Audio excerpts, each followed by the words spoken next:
Hipfig Travel Channel offers DIY travel video guides for more than 25 cities in Asia, US, and Canada.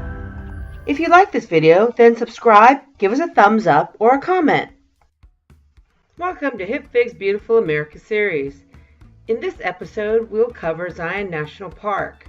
This Hipfig Beautiful America travel guide series is for people interested in national parks and the amazing natural wonders in North America. Zion National Park is one of the big 5 national parks in the state of Utah and the 4th most visited national park in the United States. Did you know that Zion National Park is so beautiful that artists are being recruited to encapsulate Zion's beauty? You'll be able to see the artwork at the Zion Human History Museum during your visit to Zion. In this travel guide, we show and provide information on entrance from Springdale and Mount Carmel Junction into Zion Park, the famous Mount Zion Carmel Tunnel, Canyon Visitor Center and the free shuttles at this Zion Park area, the popular Narrows Trail hike through the water of the Virgin River, and more. Zion National Park is located along Zion Mount Carmel Highway, which is also Utah Highway 9, near the town of Springdale, Utah. You can enter the park from the Mount Carmel Junction or Springdale entrance along UT Highway 9. If you're coming from the direction of Las Vegas or Salt Lake City side, take the Springdale entrance. Take State Route 9 east through the town of Springdale into Zion National Park to Zion Canyon Visitor Center ahead on your right-hand side. The town of Springdale is just outside the main entrance of Zion National Park. Since parking is limited on this entrance side of Zion, especially during peak times of May to September, get here before 8 a.m. If the Zion Canyon Visitor Center parking lot is full, you can find parking in the town of Springdale at one of the paid parking lots or street parking along Highway 9 and take the free Springdale Route shuttle to the park's Zion Canyon Village. From the Zion Canyon Village stop, transfer to the Zion Canyon Route shuttle to the Visitor Center or other stops into the National Park. By the way, if you want to stay near Zion, Springdale is a good place. It has a good selection of hotels, restaurants, grocery store, and shops. If you're coming from US 89 Highway from Utah Bryce Canyon or Arizona Glen Canyon Recreation Area side, you can enter Zion National Park through the Mount Carmel Junction entrance on UT Highway 9. At Carmel Junction, you'll see UT 9 Highway between the Best Western Hotel and the Shell gas station. Stay on this UT Highway 9 west towards Springdale into Zion National Park. The Zion Canyon Visitor Center is 12 miles ahead on the left-hand side. There are clearly marked signs on UT Highway 9. From this entrance, you'll need a car, motorcycle, or bike to reach the Zion Visitor Center. There are no shuttles available from this Mount Carmel entrance side. There is a national park fee of $35 per car including passengers, $30 per motorcycle, and $20 per person walking, biking, or shuttling in above the age of 16. The entrance fee is valid for 7 days from the date of purchase. You can pay for the fees either at the Mount Carmel Junction or Springdale entrance.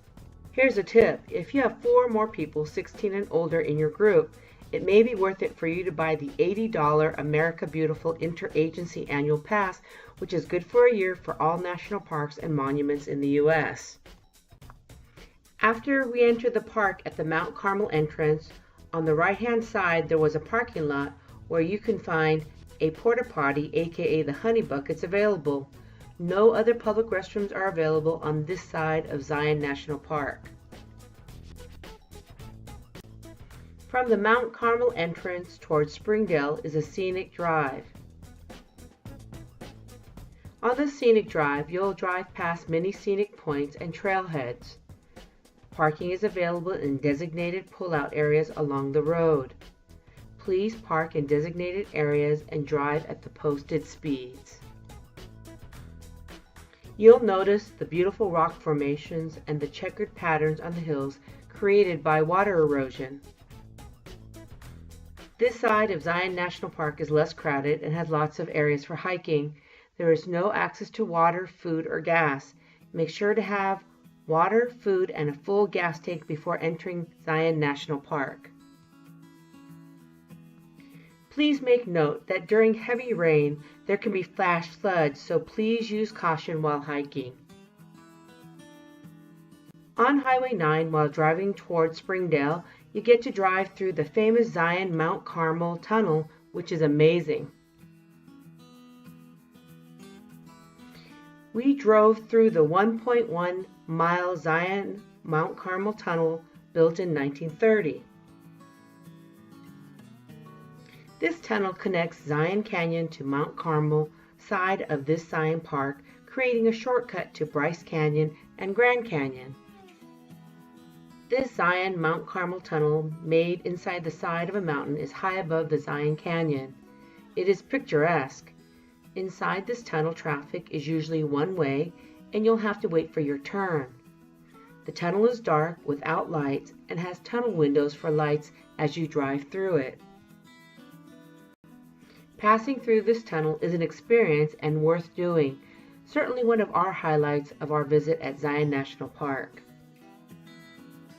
When you go down the winding road after passing through the tunnel, stop at the bottom of the designated parking spots along the road to see the tunnel windows at the top of the mountain. It's very impressive.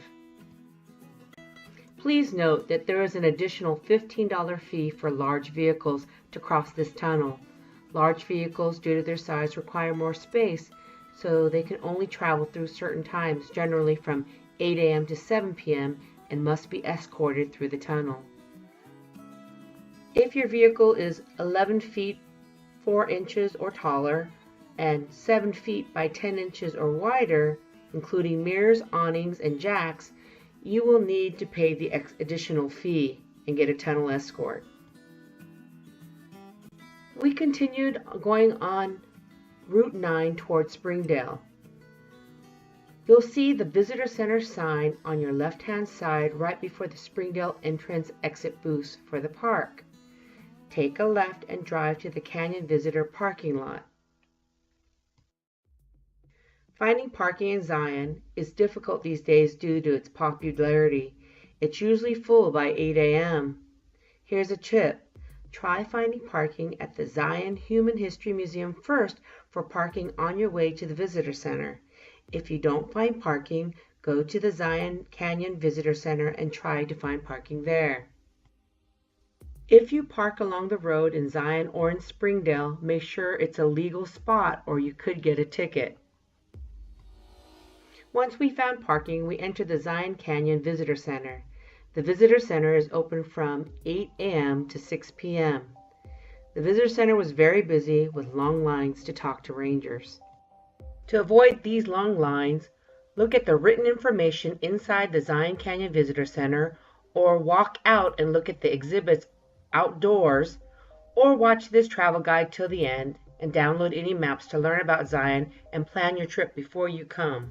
An alternative location to talk to rangers would be the Zion Human History Museum, which is open from 10 a.m. to 5 p.m. The Narrows Trail is one of the most popular trails in Zion. We were going to the Narrows Trail to hike, so we headed for the free shuttle stop in front of the Visitor Center. Please note, no private cars are allowed to drive on Zion Canyon Scenic Drive from March to late November, and the free Zion Shuttle is the only way to get to the Zion Canyon Scenic Drive. The free Zion Shuttle system is used to eliminate traffic and parking congestion in this area. The free shuttles leave every 7 to 10 minutes from the Zion Canyon Visitor Center and the other 8 stops on this route. There are 2 Zion Shuttle loop routes. The Springdale Shuttle route, as talked about earlier in this video. The Springdale route has 9 stops in the town of Springdale along Highway 9. The second route is the Zion Canyon Shuttle route, which connects the Zion Canyon Visitor Center to stops at 8 locations along Zion Canyon Scenic Drive. You can hop on and off as often as you like. Shuttle buses are wheelchair accessible. At the Visitor Center, we got on to the Canyon Route Shuttle. We rode the shuttle to the last stop to get to the Narrows Trail. We got off at stop number 9, the Temple of Sinawava. As soon as you get off the shuttle, you will see restrooms and a refillable water station. If you need to use the facilities, do it here. There are no facilities from this point along the Riverside Walk or Narrows Trail. Once we exited the shuttle, we followed the trailhead signs for the Riverside Walk Trail, which leads to the Narrows Trail. The Riverside Walk Trail is mostly level and is considered an easy 1-mile hike. At the end of the paved Riverside Walk is where the Narrow Trail begins. There are many access points to the Virgin River along Riverside Walk Trail, so we decided to walk along its banks. If you choose this, be prepared for sand in your shoes and your feet to get wet. If you don't mind, then this is highly recommended. There are definitely less people down by the river. When we reached the end of the Riverside Walk Trail, we began the trek to the Narrows. We began wading into the river. It was a hot day, even so the water was very cold. We began our trek to reach the Orderville Canyon, a tributary creek, about 2 hours upstream from the end of the Riverside Walk Trail.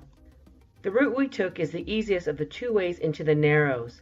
This upstream, also known as bottom up to the Narrows, does not require a permit. Most of our hike to the Narrows was spent walking in the water. What makes the trail difficult is walking on the slippery rocks in the river.